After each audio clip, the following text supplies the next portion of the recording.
A lie is like a crack in a clay pot. No matter how small, one day, it will break everything apart.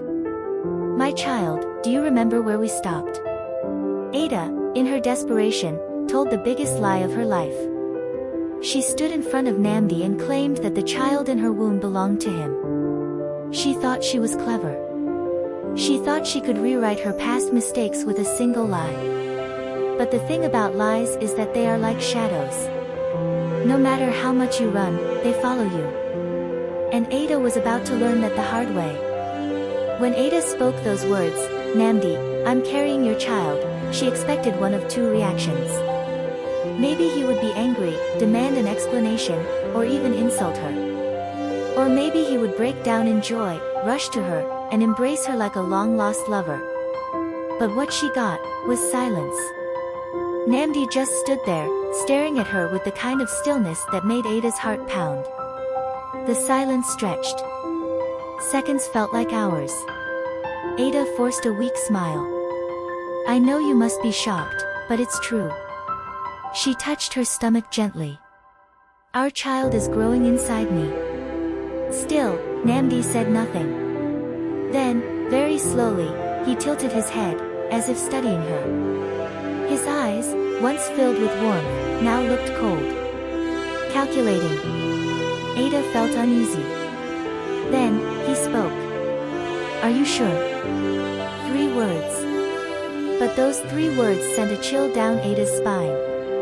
She swallowed hard, forcing herself to nod. "Of course." A long pause. Then Nnamdi did something Ada didn't expect. He smiled. Not a happy smile. Not a joyful one. It was the kind of smile a hunter gives to a trapped animal. Ada felt a sudden rush of fear. What if he didn't believe her? A few days later, Ada moved back into Nnamdi's house. It wasn't easy. The air between them was heavy with unspoken words. But Ada comforted herself with the thought that everything would soon return to normal. She would play the role of a loving, remorseful woman. She would make him believe she had changed. And once the baby arrived, all would be well. Or so she thought. Because one evening, just as Ada was beginning to relax, something happened. There was a knock at the door. She opened it casually, expecting to see a neighbor or a visitor. Instead, she froze. Standing before her was a woman she never thought she would see again. Chika. The one woman Ada had hated the most. The woman Nnamdi had once loved before he met her. The woman who had quietly disappeared after Ada entered the picture. But now she was back. And she was smiling. "Ah, Ada," Chika said, stepping forward.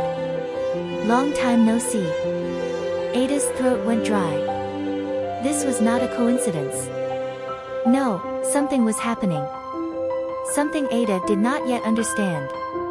And the way Chika was looking at her made her uneasy. That night, Ada could barely sleep. Her mind kept replaying the scene at the door.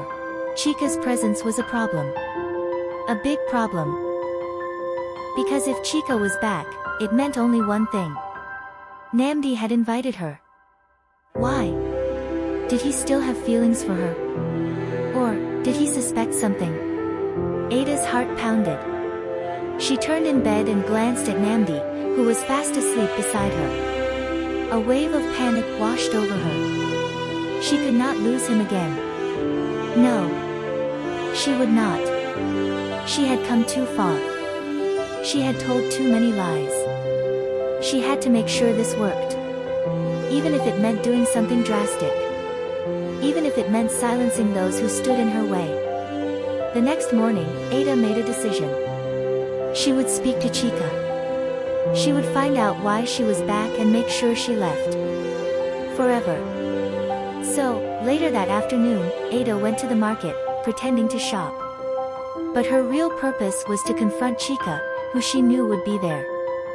She found her exactly where she expected, at a small fruit stall, casually picking oranges. Ada approached her slowly, her hands clenched into fists. "Why are you here?" Ada demanded. Chika looked up and smiled, as if she had been expecting this. I could ask you the same thing, Ada, she said, her voice light. After all, I left this place thinking you and Nnamdi were happy together. But then I heard rumors. Ada's heart skipped. What rumors? Chika tilted her head. That Nnamdi left you. That you broke his heart. That he swore never to take you back.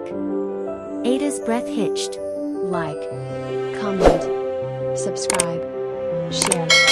Thanks, we love you. She opened her mouth to argue, but Chika held up a hand. I don't believe rumors, Ada. I believe facts.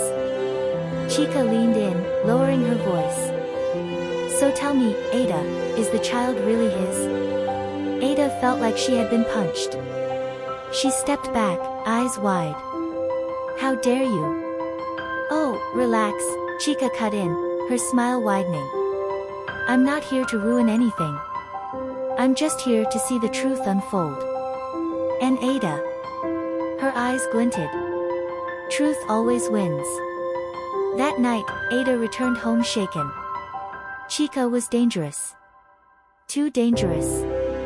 And worse, Ada could tell Nnamdi was acting differently. He was watching her more. Asking small, strange questions. Touching her stomach but with an odd expression. And then, one evening, he dropped a bombshell. Ada, tomorrow we're going to the hospital. Ada's entire body froze. Why? She asked, forcing a smile. For a DNA test. The words hit her like lightning. She tried to stay calm. Why do we need a test? Nnamdi's eyes darkened. Just to be sure. Ada's mouth went dry. She had run out of time. And now, her entire world was hanging by a single thread. A thread that was about to snap. The truth may be slow, but it never stops walking. That night, Ada could barely sleep. She turned and tossed, her mind racing with thoughts. The DNA test. Nnamdi's tone. Chika's sudden reappearance. Everything was happening too fast. She lay on her side, staring into the darkness, her hands unconsciously resting on her stomach. She could feel the baby move. A reminder of the life growing inside her. A reminder of the life she was about to lose if the truth came out. She clenched her jaw. No. She had to act fast. She could not let this happen. But what could she do? She couldn't run. That would make her look guilty. She couldn't refuse the test. That would make Nnamdi suspicious. She needed a plan. And she needed one now. Morning came too soon.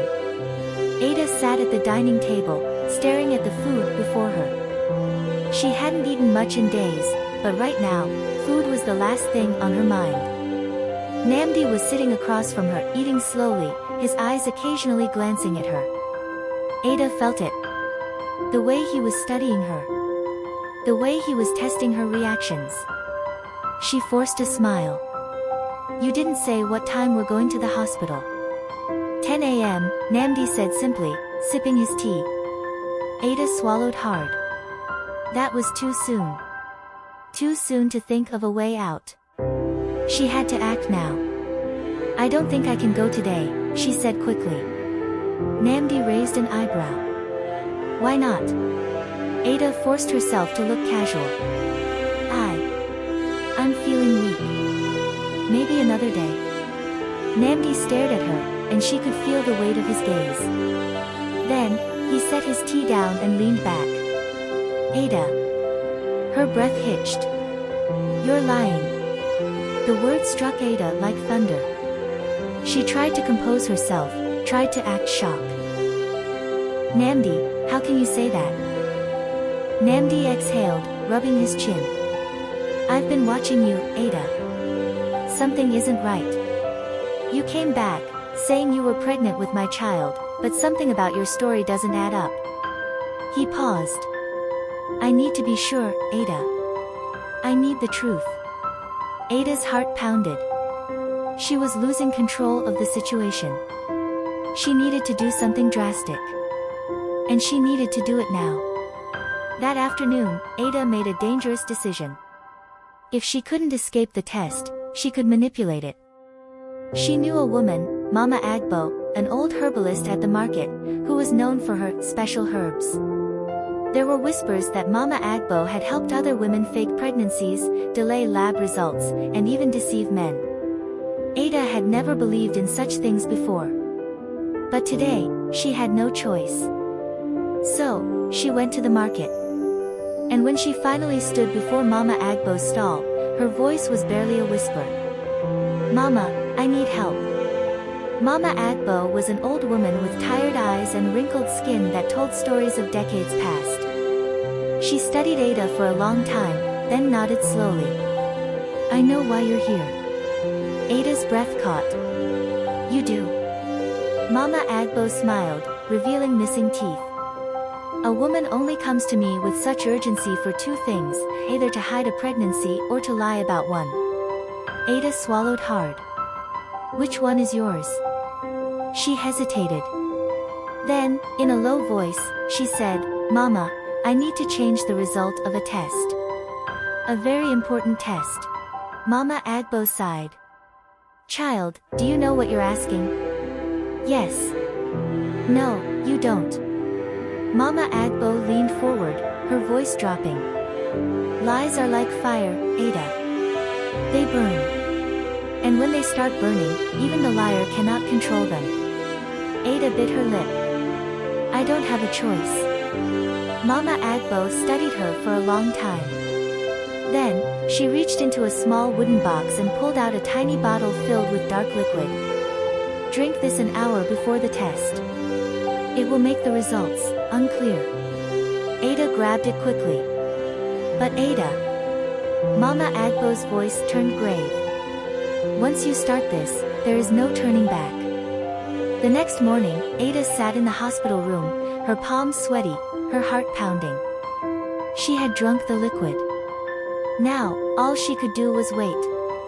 The nurse came in, took a blood sample from Nnamdi, then turned to Ada. "Your turn." Ada forced a smile. This had to work. It had to. But as the needle entered her skin, a strange feeling washed over her. Regret. What was she doing? How had she come to this? She closed her eyes. It was too late now. The results would be out soon. And when they were, she had to be ready for whatever came next. 2 days later, Nnamdi received a call from the hospital. The results were ready. Ada sat beside him as he answered. Yes, okay." His face was unreadable. Then he hung up and turned to her. For a long time, he said nothing. Then, slowly, he smiled. "Ada." Her heart pounded. "The doctor says something was off with the results. They need to redo the test." Ada felt her stomach drop. No. This was not supposed to happen. She had only delayed the truth. But she had not erased it. And now. It was only a matter of time before her entire world came crashing down. To be continued. In part 4. What happens when the real results come out? How does Nnamdi react to the final truth? And how far will Ada go to protect her secret? One thing is certain, her lies are running out of places to hide.